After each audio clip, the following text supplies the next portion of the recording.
Hello everyone. Sorry. Last આપણે chapter number 2 start કર્યું હતું વેલ્યુએશન ઓફ શેર્સ. એમાં આપણે જોઈ હતી when only one equity share is given. કદાચ એક ક્વેશ્ચન પણ આપણે કરેલો હતો. વેલ્યુએશન ઓફ શેર્સ અને વેલ્યુએશન ઓફ ગુડવિલ બંનેમાં જે ગુડવિલના વેલ્યુએશન માટેના પોઈન્ટ જે સ્ટેપ્સ હતા એ કોમન છે. તો એટલા સુધી તો આપણે શેર વેલ્યુએશનની અંદર પણ કેલ્ક્યુલેશન કરવાની છે. વધારાના જે પોઈન્ટ્સ અહીંયા આવે છે એ આપણી જે મેથડ છે વેલ્યુએશન ઓફ શેર્સની એને લગતા. તો બે મેથડ છે, આપણે લાસ્ટ વાત કરી હતી એ પ્રમાણે નેટ એસેટ વેલ્યુ મેથડ અને yield method. Net asset value method પ્રમાણે આપણે જે વેલ્યુ ગણીએ શેરની એ શેરની વેલ્યુને કહેવાય ઇન્ટ્રિન્સિક વેલ્યુ, એટલે શેરની આંતરિક કિંમત આપણે જે, અને જે આપણે માર્કેટ વેલ્યુ યીલ્ડ મેથડથી જે ગણીએ એ આપણી થઈ જાય માર્કેટ. લાસ્ટ આપણે એ પણ જોયું હતું કે શા માટે શેરની વેલ્યુએશનની જરૂરિયાત છે, શેરની વેલ્યુ શા માટે કરવી પડે છે. સ્ટોક એક્સચેન્જમાં શેરની કિંમતો વારંવાર બદલાતી રહેતી જ હોય છે, પણ આપણા અભ્યાસ માટે, આપણી ફાઇનાન્શિયલ પોઝિશન માટે કંપનીની જે શેરની પ્રાઇસ છે કેટલી છે વગેરે જાણવા માટે આપણે શેરની વેલ્યુ કેલ્ક્યુલેશન કરવી પડે છે. બરાબર છે. તો નેક્સ્ટ આપણે કન્ટિન્યુ કરીએ આગળ ચેપ્ટર પ્રેક્ટિકલ ક્વેશ્ચન સાથે એમના. તો આજે ક્વેશ્ચન નંબર જોઈશું 4. રકમ એક વખત જોઈ લઈએ ધ્યાનથી. જો following is the balance sheet of Laghu Kailas limited as at 31st December 2019. 31/12/2019 આપણને કંપનીની બેલેન્સ શીટ આપી છે લઘુ કૈલાસ લિમિટેડ, જેમાં ઇક્વિટી એન્ડ લાયબિલિટીઝ છે. શેર હોલ્ડર્સ ફંડ, એમાં શેર કેપિટલમાં જો ઇક્વિટી શેર આપેલા છે 10 લાખ, રિઝર્વ એન્ડ સરપ્લસમાં છે general reserve 2,50,000, profit and loss account 2,50,000, and creditors આપેલા છે. એસેટ્સમાં જોઈએ તો ટેન્જિબલ એસેટમાં land, building, furniture, machinery, car, and investment આપ્યા છે 20% ઇન્વેસ્ટમેન્ટ 50,000 પર્સન્ટેજ પણ આપેલા છે ઇન્વેસ્ટમેન્ટની સાથે. ધેન એડવર્ટાઇઝમેન્ટ સસ્પેન્સ એકાઉન્ટ, આ છે ફિક્ટિટિયસ એસેટ, આ વાસ્તવિક.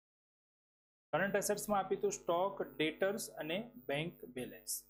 ઓકે, નાઉ એડિશનલ ઇન્ફોર્મેશન જોઈએ તો building and machinery are to be valued at ₹6 lakh and 5,20,000 respective.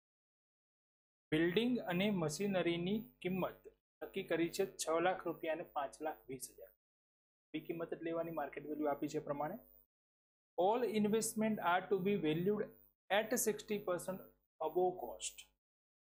જે ઇન્વેસ્ટમેન્ટ છે એની કિંમત 60% વધુ ગણી છે, valued at 60% above cost.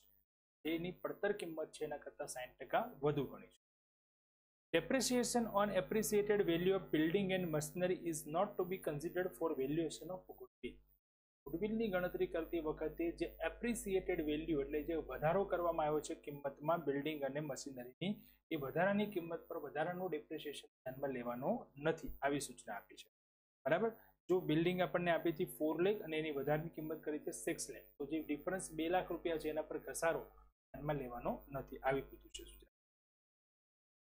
Profit after 50% tax are as under. Profit આપેલો છે આફ્ટર ટેક્સ અને ટેક્સનો રેટ છે 50%. ઓકે, 16, 17, 18, 19 4 વર્ષ માટેનો પ્રોફિટ આપેલો છે. બરાબર. 5,05,000, 3,84,000, 424 એન્ડ 5,04. અહીંયા પ્રોફિટના જે આંકડાઓ છે ફ્લક્ચ્યુએટ છે, આડાવડા છે, મતલબ એક સરખો બધો વધારો નથી. જો 3,05,000 થી 3,84,000 થયા. ઓકે, 420 અને 54, યસ ઇન્ક્રીઝ જ છે બધા. બરાબર. આમ આપણે વર્ષ વાઇઝ જોઈએ તો વધારો ઘટાડો લાગે છે, પણ આમ નંબર વાઇઝ જોઈએ તો 3,05,000, 384, 424, યસ સોરી, આ વધારો છે સતત અહીંયા. ઓકે, તો એ પ્રમાણે આપણે ગણતરી કરશું. Yes. Next, in similar business expected rate of return on capital employed is 20%, એ પણ આફ્ટર ટેક્સ, એટલે એક્સપેક્ટેડ રેટ ઓફ રિટર્ન છે 20%. ઇન 2017 મશીનરી, આ એક ઇમ્પોર્ટન્ટ પોઈન્ટ છે, ખાસ આ ક્વેશ્ચનનો ટિક કરી રાખજો. In 2017 machinery book value 20,000 was sold for ₹20,000, but the proceeds were wrongly credited to profit and loss account. 2017 માં એક મશીનરીની કિંમત 20,000 ની હતી. એ મશીનરી આપણે 20,000 માં જ વેચી, પણ એની જે આપણે વેચાણ કિંમત જે હતી એનું વેચાણ કિંમત wrongly credited to profit and loss account, એ નફા નુકસાન ખાતે જમા થઈ ગઈ છે. નફા નુકસાન ખાતે ખોટા જમા થઈ ગયા, જેનો અર્થ શું થયો? એટલો નફો તમે ખોટો વધારે લીધો છે. બરાબર? કયા વર્ષમાં? 2017. એનો મતલબ એ થયું કે 2017 માં જે આપણે નફાનો આંકડો જે આપણને આપેલો છે 3,84,000, એ સાચો નથી. આપણે આ સુધારો કરવો પડશે. બરાબર? then this mistake has not yet been rectified. આ જે ભૂલ છે એ હજુ સુધી સુધારવામાં આવી. depreciation has been charged at 10% per annum on straight line method. depreciation પાછો 10% SLM method થી straight line થી ગણવાનો છે. તો જે વધારાની કિંમત હતી એના પર ડેપ્રિસિએશન ઇગ્નોર કરવાનો કીધો છે. અહીંયા તમને જે વેલ્યુ આપી ને 20,000 ની મશીનરી વેચી છે 2017 માં, એના પર ઘસારાનો દર 10% છે. એટલે આપણે નફો સુધારવા માટેનું આપણે ગણતરી કરવા માટે ડેપ્રિસિએશન લેવાનું, એટલે એપ્રિસિએટેડ વેલ્યુ પર નથી લેવાનું. એ સૂચના અલગ છે. આ 2017 ની આખી સૂચના અલગ છે. Goodwill is to be valued on the basis of 3 years purchase of super profit. 3 વર્ષના અધિક નફાની ખરીદીના આધારે પાકડીનું. અહીંયા સુધીનો ક્વેશ્ચન તો આપણને છે ને ગુડવિલનો જ ક્વેશ્ચન લાગે. બરાબર? Then based on weighted average profit of last 4 years. એ પણ કહી દીધું વેઇટેડ એવરેજ પ્રોફિટ લેવાની છે. તો પછી હવે આપણે પેલો નિયમ નહીં જોવાનો નફાના વધઘટ થાય છે કે એક સરખો જ 100. વેઇટેડ એવરેજ કીધું તો વેઇટેડ એવરેજ જ લઈ લેવાની. Find out the fair value of equity share. Equity શેરની ફેર વેલ્યુ ગણો. બરાબર? તો ક્વેશ્ચનમાં તો પહેલા તો આપણે શું કરવું પડશે? વેલ્યુએશન ઓફ ગુડવિલ કરી શકીએ. Valuation of. સ્ટેપ નંબર 1 શું હતું આપણું? Capital employed. સૌથી પહેલા આપણે ગણતરી કરવી પડશે કેપિટલ એમ્પ્લોયડની. Then average expected profit, then average profit, then super profit, then goodwill. Goodwill મળી ગયા પછી પર આવશે એના પછીનો આપણે આગળ ઇન્ટ્રિન્સિક વેલ્યુ, માર્કેટ વેલ્યુ અને પછી બરાબર છે. પણ ધ્યાન રાખીશું આ ક્વેશ્ચનમાં ઘણી બધી બાબતો આપણને અગત્યની આપેલી છે. અલગ અલગ પોઈન્ટ આપેલા છે, ઘણા એડવાન્સ પોઈન્ટ પણ છે. તો એની કેલ્ક્યુલેશન કઈ રીતે કરીએ છીએ એ સમજવા. બરાબર? ઓકે. સમ નંબર 4 છે. લખાઈ ગયું છે. પેલું ગણીશું કેપિટલ એમ્પ્લોયડ. તો કેપિટલ એમ્પ્લોયડમાં જે વેલ્યુ હતી એ પ્રમાણે લખી દઈશું ને. પેલા લેન્ડ બિલ્ડિંગની વેલ્યુ આપી હતી 6 લાખ, મશીનરીની વેલ્યુ આપી હતી 5,20,000. તો આપણે જે નવી વેલ્યુ આપી તે પ્રમાણે લેતા જઈશું. ક્વેશ્ચનમાં જોતા રહીશું આપણે. બરાબર? જે આપણને સૂચના આપી તે પ્રમાણે. પછી ઇન્વેસ્ટમેન્ટ માટે ઇન્ફોર્મેશન આપી છે, તો ઇન્વેસ્ટમેન્ટ કેટલા લઈશું જોઈ લઈએ. ઇન્વેસ્ટમેન્ટ કાર જે હતી એ લખી દઈશું. ફર્નિચર જે છે પછી એ પ્રમાણે બુક વેલ્યુ, સ્ટોક, ડેટર્સ અને બેંક. યસ. હવે ઇન્વેસ્ટમેન્ટ કેમ નથી લીધા અહીંયા? તો ઇન્વેસ્ટમેન્ટમાં આપણને કઈ સૂચના આપી નથી કે ટ્રેડ ઇન્વેસ્ટમેન્ટ છે કે નોન ટ્રેડ છે. નોન ટ્રેડ ઇન્વેસ્ટમેન્ટ છે. બરાબર ને? એ લઈશું. એટલે machinery, motor car, furniture, stock, ડેટર્સ, bank, આ બધું જે લેન્ડ બિલ્ડિંગ મશીનરી બેની જ નવી વેલ્યુ હતી. બાકી બધાની તો આપણે એઝ પર બેલેન્સ શીટ જે હતી એની જ લખી દેવાની છે. કોઈ ચેન્જીસ કરવાનું નથી. એમાં કોઈ ઇન્ફોર્મેશન છે નહીં બાકીની. ફર્નિચર 25 છે, કાર 25 છે, ઇન્વેસ્ટમેન્ટ લેવાના નથી. સ્ટોક 725, ડેટર્સ 2 લાખ છે અને બેંક છે 1,05,000. એ પ્રમાણે આપણે અહીંયા કેપિટલ એમ્પ્લોયડમાં એસેટની ગણતરી કરી લીધી. બરાબર છે? હવે આનું ટોટલ કરીએ છીએ તો થઈ જાય છે 22 લાખ. હવે એમાંથી માઇનસ કરીશું ક્રેડિટર્સ. ઓનલી લાયબિલિટી સાઇડ જોઈએ આપણે તો ક્રેડિટર્સ જ આપેલા હતા. જો લાયબિલિટીમાં only creditors 5 lakh. Bank overdraft, loan કશું છે નહીં. તો કેપિટલ એમ્પ્લોયડ નેટ એસેટ મળી જશે 17 લાખ. જેમાંથી બાદ થાય પ્રેફરન્સ શેર કેપિટલ, પણ અહીંયા તો છે નહીં કંઈ. ફોર્મેટ પ્રમાણે આપણે લખીશું. ના લખો તો પણ સીધું લખી શકાય. Capital employed by equity share. Equity શેરની કેપિટલ એમ્પ્લોયડ કેટલી છે? 17 લાખ. Step number 2 expected rate of રિટર્નમાં આપણને જે આપેલું હતું એના આધારે ગણી લઈશું એક્સપેક્ટેડ પ્રોફિટ. તો એક્સપેક્ટેડ પ્રોફિટ એટલે capital employed into expected rate of return. 17 lakh into 20%, તો 3,40,000 રેટ હતો ને આપણને અહીંયા આપેલો હતો. જો expected rate of return 20% after tax in the similar business. Second step પણ આપણું કમ્પ્લીટ થઈ ગયું. કેપિટલ એમ્પ્લોયડ પરથી ગણી લીધું આપણે એક્સપેક્ટેડ પ્રોફિટ. નંબર 3 છે એવરેજ પ્રોફિટ. હવે અહીંયા એવરેજ પ્રોફિટની કેલ્ક્યુલેશન ખાસ એવરેજ પ્રોફિટ ગણવા માટે એવરેજ પ્રોફિટ થઈ જાય છે 5,40,000. ટેક્સીસ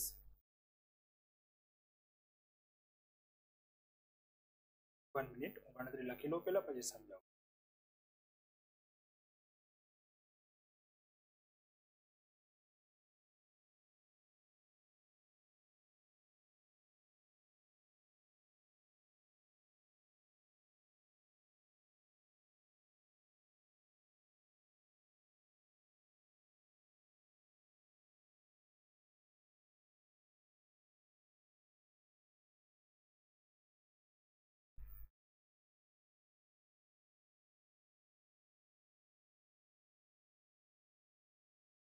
એવરેજ પ્રોફિટની આપણે કેલ્ક્યુલેશન જોઈ લઈએ પહેલા.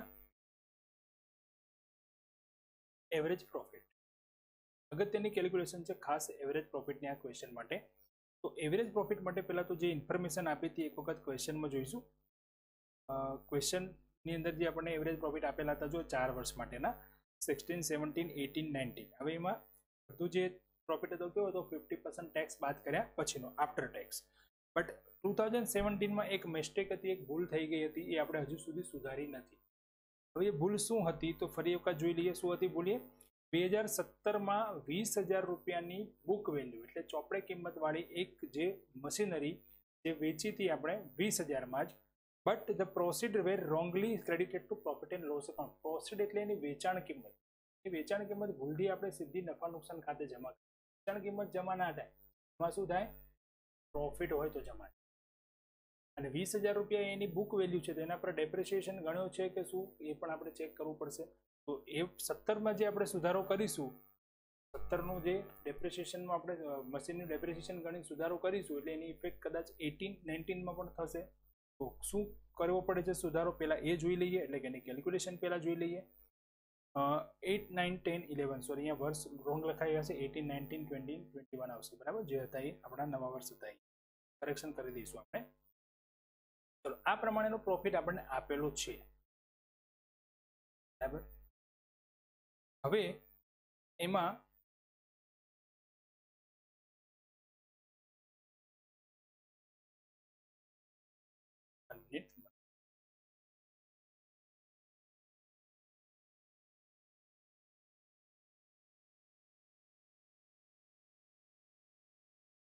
યસ ચલો હવે જોઈએ આપણે એવરેજ પ્રોફિટની. થોડું ભાઈ કરેક્શન કરી દીધું, થોડું એરર હતી ટાઈપિંગમાં.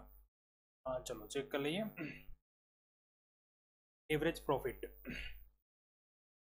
વર્ષ જે હતા આપણા 16, 17, 18 અને 19. સૌથી પહેલા તો એનો પ્રોફિટ જે આપણને આપેલો છે કેવો છે પ્રોફિટ આફ્ટર ટેક્સ PAT. તો એ લખી દઈએ જે આપણને બુકમાં આપેલ છે રકમમાં એ જ 3,05,000, 3,84,000, 424 એન્ડ 5,04,000 આપણને અહીંયા બુકમાં કમ્પ્લીટ આપેલું છે બરાબર. એ જ અહીંયા પ્રોફિટ આપણે લખી દેવા. ત્યાર પછી એમાંથી માઇનસ કરીશું પહેલા તો સેલ ઓફ મશીન. મશીનની જે વેચાણ કર્યું હતું આપણે 2017માં એ ફક્ત ક્યાં અસર થશે, ફક્ત ઇફેક્ટ એની ક્યાં થશે ઓનલી 2017ના યરમાં જ થશે. તો ફક્ત આપણે એમાંથી જ બાદ કરીશું બરાબર છે. અને કેટલું બાદ કરીશું તો જે વેલ્યુ આપણને આપી છે એ પ્રમાણે જોઈએ. તો રકમમાં એક વખત ચેક કરી લઈએ.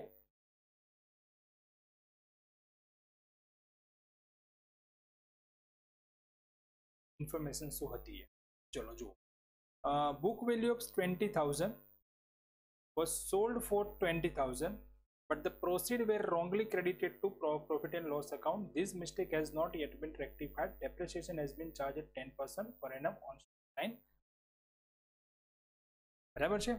અહીંયા વેચાણ કિંમત જે આપણે લખી છે 20 એની જગ્યાએ 10 કરવાની છે અને 10,000 રૂપીસ આપણે અહીંયા માઇનસ કરવા પડશે 2017 બરાબર છે. 2017માં 10,000 ત્યાં માઇનસ કરવા પડશે જે આપણે ખોટી જમા કરી દીધી હતી 2007માં. બુક વેલ્યુ 20,000 કઈ છે અને 20,000 કઈ છે એના આધારે એ પ્રમાણે બરાબર છે. સોરી હજુ કંઈક મને મિસ્ટેક લાગે છે. 1 મિનિટ હું ચેક કરી લઉં આફ્ટર. ઓકે, હા, તો પ્રોફિટ જે હતો અહીંયા તો શું હતો આફ્ટર ટેક્સ. હવે આપણે જે કરેક્શન કરવાનું હતું ને એ 20,000 સેલ્સ વેલ્યુ આપી હતી, જે આપણે રોંગલી ક્રેડિટ કરી દીધા હતા P&L એકાઉન્ટ. તો એ આપણે માઇનસ કરવા પડશે જે રોંગલી ક્રેડિટ થયા છે એ. પણ 20,000 છે પણ આપણો જે પ્રોફિટ છે ને એ આફ્ટર ટેક્સ છે. તો હવે આપણે એમાં ચેન્જીસ જે કરીએ ને ચેન્જીસ પણ આફ્ટર ટેક્સ હોય. તો આપણે ત્યાં 20,000 આપેલા છે અને 50% ટેક્સનો રેટ છે. તો આપણે સેલ ઓફ મશીનની વેલ્યુ જે છે 20,000 નહીં પણ કેટલી માઇનસ કરવી પડશે 10,000, રાઈટ. 10,000 રૂપીઝ અહીંયા માઇનસ કરશું આફ્ટર ટેક્સ. જો પ્રોફિટમાં ગમે ત્યારે કોઈ પણ સુધારો વધારો કરવાનો આવે તો ખાસ તમારે ધ્યાન રાખવાનું છે કે પ્રોફિટ છે એ કેવો છે, આફ્ટર ટેક્સ છે કે બિફોર ટેક્સ. જો બિફોર ટેક્સ હોય તો આપણે જે ચેન્જીસ કરો એ પણ બિફોર ટેક્સ લેવાના, અને જે આફ્ટર ટેક્સ હોય તો જે ચેન્જીસ કરો એ આફ્ટર ટેક્સ લેવાના. એટલે જે ફેરફાર કરો જે આપણે સુધારો વધારો એમાં જે પ્લસ કે માઇનસ કરવાના હોય એ વેલ્યુ જે પ્રોફિટની વેલ્યુ છે એના જેવી લેવાની. એટલે કે પ્રોફિટ બિફોર ટેક્સ હોય તો એ વેલ્યુ પણ બિફોર ટેક્સ લેવાની, અને જો પ્રોફિટ આફ્ટર ટેક્સ હોય તો જે વેલ્યુ આપણે એમાં પ્લસ કંઈ માઇનસ કરવાની છે એ વેલ્યુમાંથી પણ ટેક્સ બાદ કરી દેવા. એટલે અહીંયા 10,000 આપણે માઇનસ કરી દઈશું 2017માંથી જે આપણે રોંગલી ક્રેડિટ કર્યા હતા. તો આ જે થઈ ગયું એ આપણો રિવાઇઝડ પ્રોફિટ. હવે એક સૂચના બીજી પણ આપી હતી આપણને, રોંગલી ક્રેડિટ થયો હોય તો ઓકે આપણે સુધારો કરી દીધો, પણ એની સાથે સાથે એક ઇન્ફોર્મેશન એ પણ આપી હતી. જુઓ અહીંયા 10% ડેપ્રિસિએશન એના પર ગણવામાં આવે છે તો સ્ટ્રેટ લાઇન મેથડથી. હવે જો 10% ડેપ્રિસિએશન ગણવામાં આવતો હોય સ્ટ્રેટ લાઇન મેથડથી અને આપણે 17માં આપણે આ મશીન જો વેચી દીધું હોય, બરાબર છે, અને એની જે ઇફેક્ટ હતી એ 17માં જ આપણે રોંગ આપી હતી, તો મશીનમાંથી એ વેલ્યુ માઇનસ થઈ હશે. મશીનમાંથી તો એ 20,000 પૂરેપૂરા ત્યાં હશે જ. પડે છે આપણે શું કર્યું 2017માં એક મશીન વેચ્યું 20,000 રૂપિયાનું, અને એ 20,000 રૂપિયાનું જે મશીન વેચ્યું એ મશીનની ખરેખર રકમ જમા ક્યાં થવી જોઈએ, મશીન એકાઉન્ટમાં. એટલે આપણે એન્ટ્રી આવી કરવી જોઈતી હતી કે bank account debit to machinery account. એટલે મશીનરી એકાઉન્ટમાંથી 20,000 રૂપિયા બાદ કરવાના હતા, પણ આપણે શું કરી દીધું સીધું જ bank account debit to P&L account. 20,000 રૂપિયા P&Lમાં જમા કરી દીધા 2017માં, અને એ 20,000માં 50% પાછું ટેક્સ હતો 10,000 રૂપિયા. એટલે આપણે 10,000 રૂપિયાની ખોટી ભૂલ કરી હતી એ પહેલા સુધારી દીધી. હવે એના કારણે બીજી પણ ભૂલ થાય છે. એ શું થાય છે તો મશીનમાં જે ખરેખર 20,000 બાદ થવાના હતા એ થયા નથી. તો મશીનમાં તમે જે પણ ઘસારો ગણતા હશો એ ઘસારો વધારે થતો હશે ને. મશીનમાં 20,000નું મશીન ખરેખર છે જ નહીં આપણી પાસે, મશીન તો વેચી દીધું. તો એ મશીનનો પણ ઘસારો આપણે 2017માં પણ બાદ કર્યો હશે, 2018માં પણ બાદ કર્યો હશે, અને 2019માં પણ બાદ કર્યો. જ્યાં સુધી આ સુધારો નહીં થાય ત્યાં સુધી આ ઇફેક્ટ રહેશે. હવે 20,000ના 10% લેખે આપણે જો ઘસારો ગણીએ તો કેટલો થાય 2,000 રૂપિયા, પણ એમાંથી પણ 50% ટેક્સ બાદ કરો એટલે કેટલા થાય. તો આ 1,000 રૂપિયા જે ખોટા આપણે લખેલા હતા, મતલબ ડેબિટ કરેલા હતા, એની અસર આપણે આપવી પડશે 2017માં, બરાબર છે. એટલે ડેપ્રિસિએશન શું કરી દેવું પડશે પ્લસ. જે આપણે ખોટો ડેબિટ કર્યો છે, ખરેખર મશીન છે જ નહીં, એ ખોટો ડેબિટ કર્યો છે 1,000 રૂપીઝ 17માં, 18માં, 19.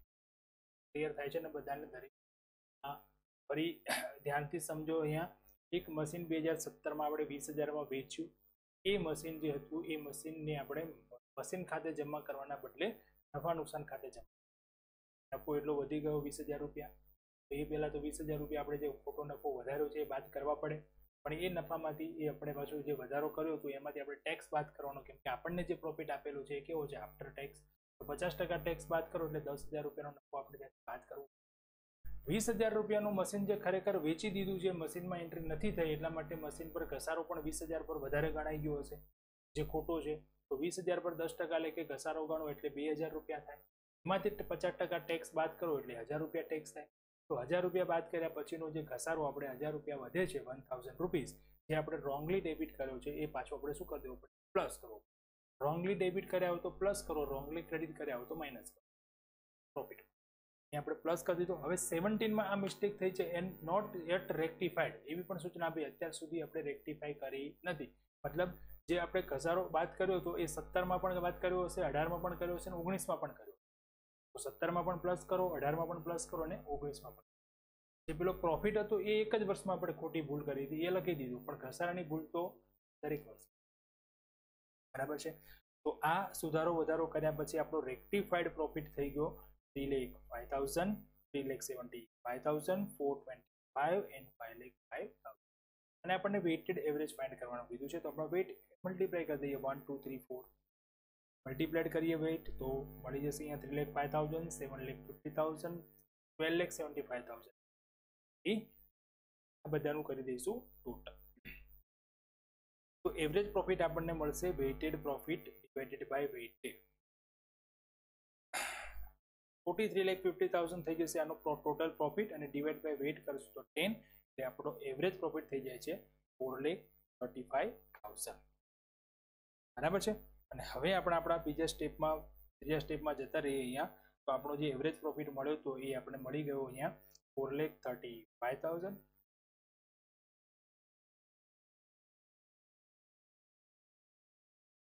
અચ્છા, હવે ઇન્ટરેસ્ટ હતું અહીંયા. તો ઇન્ટરેસ્ટ જે હતું એ ઇન્ટરેસ્ટ આપણે બાદ કરવું પડશે અહીંયા. 30,000 ઇન્ટરેસ્ટનો પોઈન્ટ જોઈ લઈએ.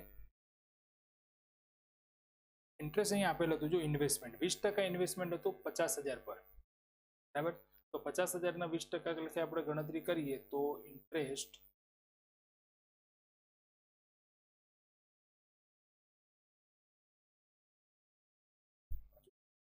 લખાઈ ગયું છે. 1 મિનિટ, શું થયું છે 1 મિનિટ ચેક કરી લો.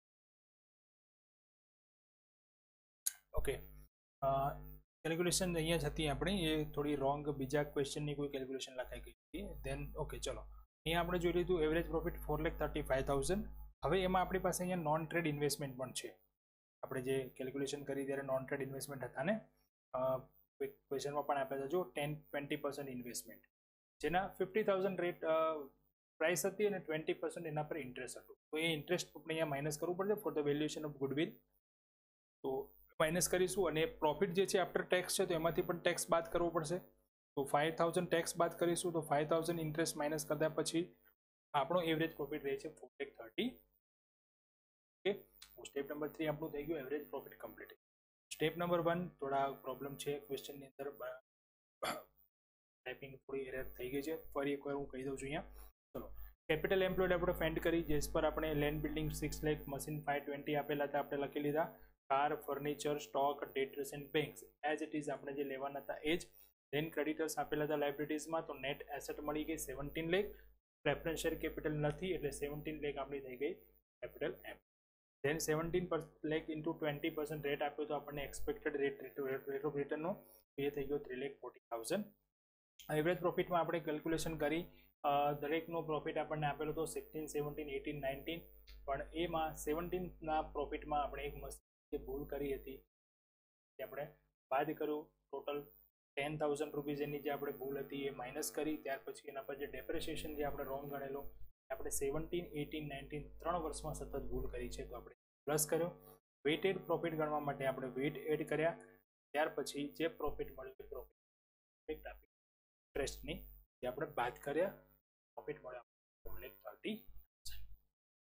ઓકે, નાવ હવે 4 નંબર પોઈન્ટ આપણો આવશે. Step number 4 super profit.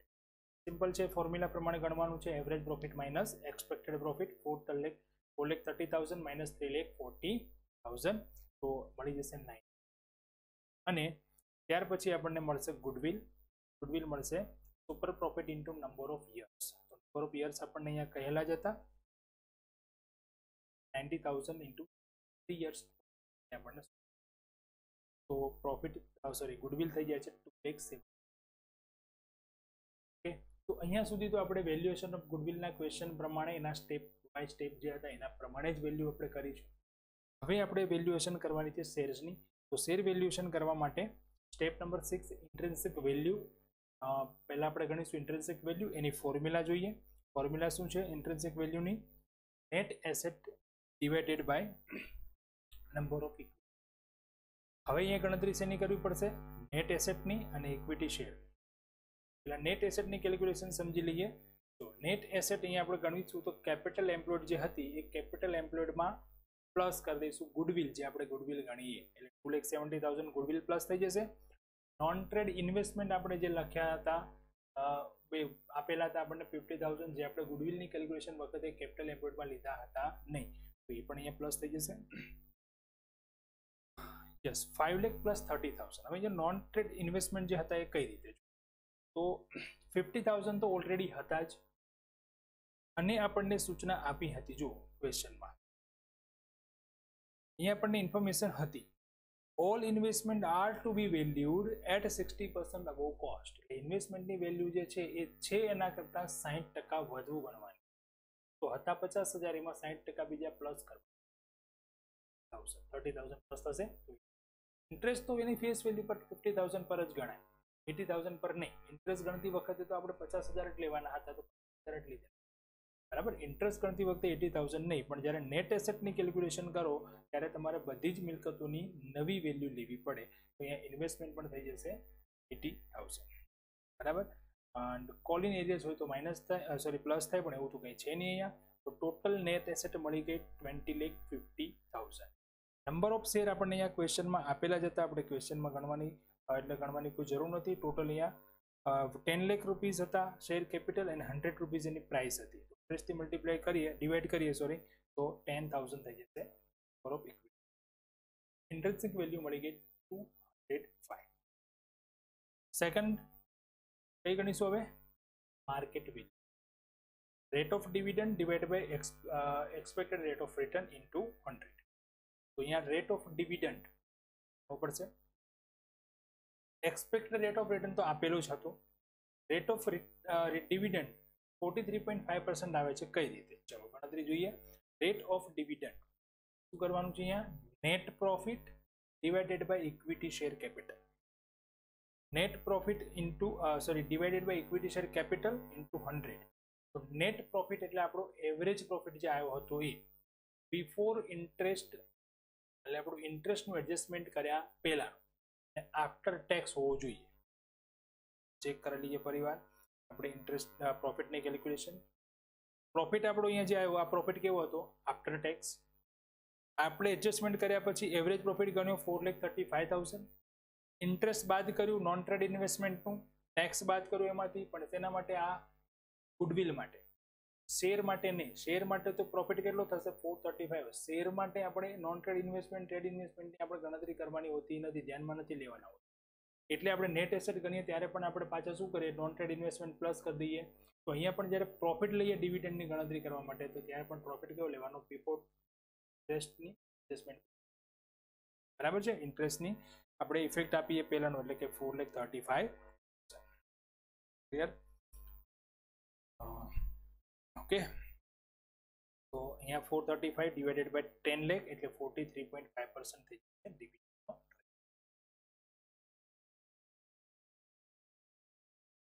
Net પ્રોફિટની calculation પણ અહીંયા છે. જો ઇન્ટરેસ્ટ પ્લસ કરી દીધું અથવા સીધું તમે ત્યાંથી લઈ લો 35.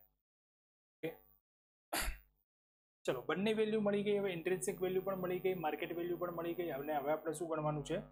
ફેર વેલ્યુ. ફેર વેલ્યુ ગણવા માટે માર્કેટ નહીં, fair value so intrinsic value plus market value divided by 2 એટલે 205 પ્લસ 275 ડિવાઇડ બાય ફેર વેલ્યુ મળી જાય છે 211.20 બરાબર. અહીંયા સ્ટેપ નંબર 8 માં પણ અહીંયા માર્કેટ વેલ્યુ લખાયું છે, ત્યાં આવશે ફેર વેલ્યુ.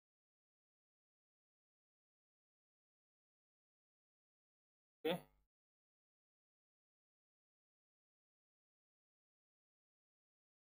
ફેર વેલ્યુ આવશે 211.25 માર્કેટ વેલ્યુ પોઈન્ટ નંબર 7 હોય.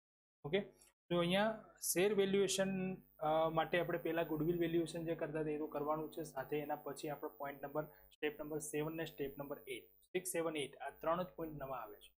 ધ્યાન ક્યાં રાખવાનું છે? જ્યાં ચેન્જીસ થાય છે.